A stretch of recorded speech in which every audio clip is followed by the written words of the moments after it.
Salut les amis, j'espère que vous allez bien. Ce mardi et ce mercredi soir, nous avons vécu la 6e et dernière journée de Ligue des Champions de l'année 2025. Les prochaines journées auront lieu en janvier. Si je ne me trompe pas, ce sera fin janvier. On va faire un petit focus sur le Barça et le Real qui ont joué cette semaine.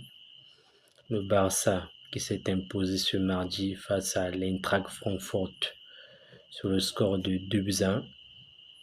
Le Barça qui a pris le premier but comme d'habitude. On commence à prendre l'habitude de voir le Barça encaisser le premier but. Ça arrive presque à chaque match. Même s'il y a des matchs où on a eu à ne pas encaisser. Et ça commence à être une habitude, une mauvaise habitude d'encaisser les premiers buts et tout. Et comme d'habitude, ça c'est la bonne nouvelle, le Barça arrive toujours à réagir. Ou presque toujours.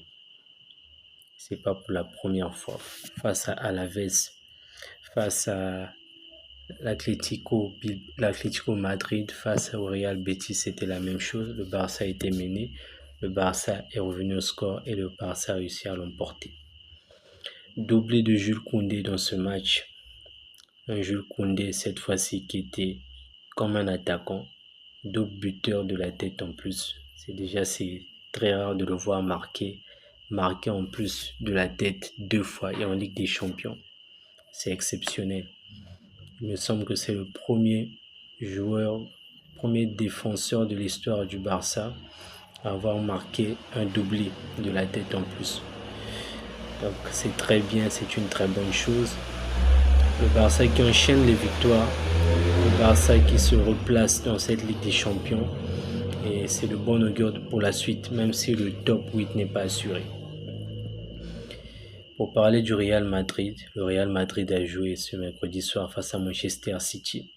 En tout cas, dans les attitudes, on a vu un bien meilleur Real que ce week-end face au Celta. Bien que ça n'a pas empêché les hommes de Xabi Alonso de récolter la défaite, vu que City s'est imposé sur le score de 2-1 au Santiago Bernabéu.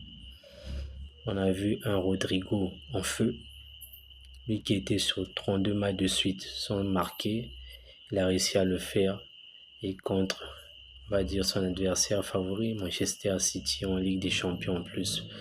C'est exceptionnel.